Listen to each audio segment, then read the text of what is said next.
Breaking news this afternoon. A man has been arrested and charged with shooting and killing his common-law wife, 29-year-old Bryan Dickerson. I just killed the mother of my child. No screaming, no heavy breathing, no panic in his voice. At 12:40 in the morning, a dispatcher in Bryan answered what should have been just another overnight call. Instead, they were met with something far colder. A man speaking clearly, steady, almost casual. He didn't say there had been an accident. He didn't claim self-defense. He didn't ask for help. He simply announced it. Inside that small home on East 18th Street, 23-year-old Alexis Walls lay in a bedroom. 15 gunshots had torn through the silence. 15 separate pulls of a trigger. 15 moments where the man holding that weapon could have stopped. He didn't. And the most chilling part? After the last shot echoed through the house, after the smoke settled, after the life drained from the woman he once claimed to love, he calmly picked up his phone and dialed 911. No standoff followed. No desperate attempt to run. When officers arrived, 29-year-old Brandon Michael Dickerson walked out and surrendered like he was turning himself in for a parking ticket. So here's the question that should unsettle you. What kind of person empties a gun into their partner and then confesses with a voice that doesn't even shake? Welcome to the True Crime Shadow, where we step into the darkest corners of real stories and uncover what really happened beneath the surface. If you're drawn to cases that make you think long after the video ends, take a second to subscribe and join this growing community. Because these stories matter, and the more we talk about them, the harder they are to ignore. Before she became a headline, before her name was reduced to a police report, Alexis Walls was the kind of person you felt before you even saw her. Her family called her Hurricane, not because she destroyed things, but because she changed the energy of every room she walked into. She talked fast, laughed louder than most. She made strangers feel like old friends within minutes. If you were quiet, she pulled you into the conversation. If you were hurting, she noticed without you saying a word. She didn't just exist in spaces. She filled them. Born on October 9, 2001, the youngest of three, Alexis grew up surrounded by love, and she gave it back just as fiercely. Friends describe her as bubbly, affectionate, almost fearless in how openly she cared. She was the type to text you, just make sure you got home safe. The type to defend you in a room you weren't even in. But nothing defined her more than being a mother. At just 23 years old, her entire world revolved around her 18-month-old son, Zaylen. He had been diagnosed with autism. And while that news can overwhelm many young parents, Alexis leaned in. She researched. She learned. She adapted. She became his translator when he struggled to communicate. His shield when the world felt overstimulating. His constant. If he had a hard day, she had an even harder one making sure he felt safe. If he couldn't express what he needed, she figured it out. Motherhood wasn't something she squeezed into her life. It was her life, and she wasn't stopping there. August 20th, 2025. That date was circled on her calendar. That was when she planned to start college. Computer science major. Application submitted. A future mapped out in careful steps. She wanted a degree, a stable career, a home filled with opportunity. She wanted Zaylen to grow up watching his mom chase something bigger. She had plans for everything. Friends say she talked about the future constantly. About buying a better house, about building something steady, about maybe even giving Zaylen a sibling one day. She imagined backyard birthday parties, first days of school, graduation photos, the small milestones that become the big memories. Her best friend once said being around Alexis felt easy, effortless, the kind of friendship where you plan decades ahead like they're guaranteed. They joked about their kids growing up together, building tree houses that connected their backyards. Alexis even talked about naming a future daughter after her. That's how certain she was about tomorrow. And that's what makes this story heavier. Because while Alexis was building dreams, planning classes, mapping out milestones. Inside that same house, someone else was building a very different story. At first, it didn't look dangerous. It looked like questions. According to reports, Brandon Michael Dickerson had started asking Alexis small things. Who are you texting? Why did that take so long? Who liked your post? Harmless on the surface. The kind of question some people mistake for protectiveness. But there's a thin line between concern and control. And when someone asks the same question enough times, it stops being curiosity. It becomes surveillance. Friends later said Alexis defended herself constantly. She explained where she went, who she spoke to, why she was late, over and over, like she was on trial inside her own relationship. According to investigators, Brandon had convinced himself that Alexis was being unfaithful. There was no public evidence of an affair, no witness statements confirming cheating, no digital trail suggesting a secret relationship. In fact, investigators later found no proof that she had been involved with anyone else at all. But jealousy doesn't need proof. It feeds on imagination. Psychologists often describe this kind of suspicion as a self-created narrative. Once the story forms in someone's mind, every neutral action becomes evidence. A late reply turns into secrecy. A smile becomes flirting. A simple errand becomes betrayal. And once someone decides their version of reality is true, facts stop mattering. According to reports, Brandon believed something was happening behind his back. Not because he caught her, not because someone told him, but because he felt it. And feelings, when mixed with insecurity, can become dangerous. Control often creeps in slowly. Monitoring social media, checking phones, questioning friendships, creating subtle isolation. It doesn't happen in one dramatic moment. It builds quietly, day after day, conversation after conversation. To outsiders, Alexis still looked like herself. The same hurricane energy, the same outgoing personality. But inside her home, she may have been navigating a different atmosphere. One where every move had to be explained. Investigators found no record of police reports for prior violence. No documented incidents that would have warned the outside world. And that's what makes this even more unsettling. Sometimes the warning signs don't look like sirens. Sometimes they look like insecurity, disguised as love. The tragedy here isn't just that suspicion existed. It's that it hardened. It became a fixed belief. And when someone decides betrayal is real, even when it isn't, they can begin to justify things that would otherwise feel unthinkable. In Brandon's mind, according to his own statements, Alexis had wronged him. That imagined betrayal grew roots. And once resentment takes hold, it doesn't stay contained. It spreads. And on February 7th, that suspicion exploded. It was just after midnight, the kind of hour when most homes are quiet, lights off, streets still. In that small house in Bryan, an argument started to rise. We don't have a recording of what was said, no transcript, no witnesses inside the bedroom. But according to court records, there was a fight, voices raised, accusations thrown, another round of the same suspicion. Maybe Alexis was tired of defending herself. Maybe she tried to calm him down. Maybe she just wanted it to stop. We'll never know. What we do know is that words turned into something else. At some point during that argument, Brandon retrieved a gun. That decision alone changed everything. There was a pause there, a moment, a line that could have been stepped back from. It wasn't. The first shot rang out, and then another, and another, 15 times. Not one, not two, 15 separate pulls of a trigger.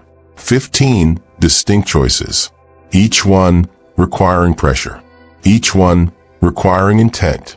After the first shot, he could have stopped. After the second, reality could have broken through. After the fifth, he could have dropped the weapon. He didn't. He kept firing. Inside that same house, 18-month-old Zaylin was there, a toddler, barely forming sentences, old enough to hear the noise, old enough to feel the shift in the air. Gunfire doesn't sound like anything else. It cracks through walls, through doors, through innocence. Whether he cried or froze, we don't know, but he was present, just rooms away from where his mother's life was ending. Then it stopped. The gun went quiet, smoke lingering, shell casings on the floor. A bedroom transformed into a crime scene in less than a minute. Alexis was gone. Her college start date, her plans, her future, all erased in seconds. And then came something almost harder to understand than the violence itself. Silence. No frantic escape. No attempt to hide what had happened. No scramble to run. Just stillness inside that house. At 12:40 a.m., the phone call came in. Dispatch answered like they always do, expecting chaos, fear, maybe someone screaming for help. Instead, they heard a calm voice. "I just killed the mother of my child." No rush of words, no cracking tone, no attempt to soften it. According to reports, Brandon Michael Dickerson did not claim it was an accident. He didn't suggest self-defense. He didn't say things got out of control. He owned it. 6 words that carried the weight of 15 gunshots. And then he waited. When officers from the Bryan Police Department arrived at the home, they prepared for resistance. In cases like this, suspects often barricade themselves inside, or run, or force police into a standoff. That didn't happen. Brandon walked out, hands visible. No struggle, no chase, no negotiation. He surrendered as if the outcome had already been accepted. Inside, officers found exactly what he had described. Alexis in the bedroom, the firearm nearby, their toddler physically unharmed but surrounded by devastation. There was no elaborate cover-up, no wiped-down surfaces, no fabricated story about an intruder. He didn't try to shift blame. At the station, according to investigators, he spoke again. He admitted there had been an argument. He admitted he believed Alexis was cheating. He admitted he fired the weapon. Detectives would later confirm they found no evidence of infidelity, no hidden relationship, no digital trail backing his suspicion. It existed in his mind, and here's where it becomes psychologically unsettling. There's a difference between remorse and ownership. Remorse carries emotion, regret, shock at your own actions. Ownership in this context felt different. It felt controlled, deliberate, as if by confessing first, he controlled the narrative. He decided how this story would begin. Instead of police uncovering the truth, he delivered it. Bond was set at $250,000. He was booked into Brazos County Jail, charged with murder. No dramatic manhunt, no courtroom mystery, just a straight line from confession to cell. But that early calm raised a deeper question. Was this surrender about guilt? Or was it about inevitability? About knowing there was no version of events that could erase 15 rounds fired in a closed room? We can't see inside his mind. We can only measure actions. And his actions showed no resistance, no denial, no fight. When the case finally reached the courtroom in Brazos County, there was no dramatic trial, no drawn-out jury selection, no weeks of testimony, no cross-examinations picking apart every detail. Brandon Michael Dickerson entered a guilty plea. Just like that, he admitted to murder in open court. The same directness he showed on the 911 call carried into the legal process. There would be no attempt to shift blame, no alternate theory, no claim that someone else pulled the trigger. The judge sentenced him to 50 years in prison, 5 decades. On paper, that sounds heavy. Half a century behind bars. Birthdays missed. Holidays spent in a cell. A life defined by a single night. But here's the part where you should pause. Alexis Walls was 23 years old. 23. She didn't get 5 decades. She didn't even get 3. Her life stopped before it had really begun, before college, before watching her son grow up, before becoming the woman she was still becoming. In court, Brandon reportedly addressed the room. He expressed regret. He apologized to the family. Words that often come at sentencing. Some in the courtroom accepted that as remorse. Others saw it differently, because apologies don't rewind gunshots, and a guilty plea, while sparing the family a public trial, also means we'll never hear every detail laid out under oath. The full psychology of that night stays partially locked away. 50 years. In Texas, that doesn't always mean 50 served day for day. Parole eligibility can enter the conversation years down the line. Whether that happens is a separate process, a separate decision. So the question lingers, is 50 years justice? Or is it just paper trying to measure something that can't be measured? There's no clean answer. A child grows up without his mother. A family carries a permanent absence at every holiday table. And a man sits in a prison cell replaying a choice he can never undo. Days after the sentencing, the house in Bryan didn't look like a crime scene anymore. It looked like a memorial. Pink and white balloons swayed in the wind. Stuffed animals lined the grass. Candles flickered long after sunset. Friends, neighbors, and strangers stopped by to leave flowers and handwritten notes. They weren't just mourning a headline. They were mourning Alexis. At one point, her toddler was brought to the site. Too young to understand courtrooms or prison sentences. Too young to process why his mother wasn't coming home. He placed flowers among the others, guided by adults who were trying to explain something that doesn't have words. That image stayed with the community. A child growing up with a story he didn't choose. Friends described Alexis as vibrant, protective, loyal to a fault.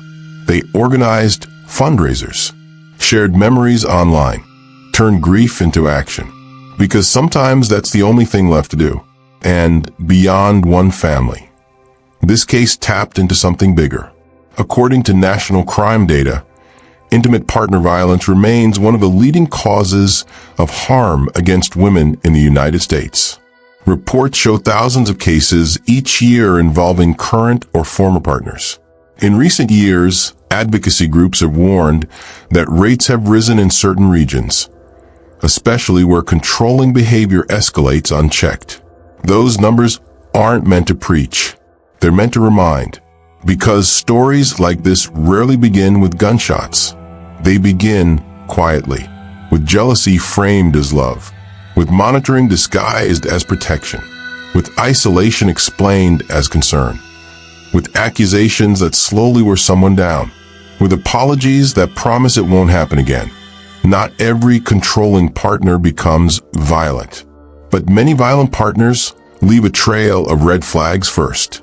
Friends later said they had noticed tension, arguments, suspicion that seemed to come out of nowhere. But hindsight is painfully clear in ways real life isn't. That's what makes these cases so unsettling. They don't feel dramatic at first. They feel ordinary, until they're not.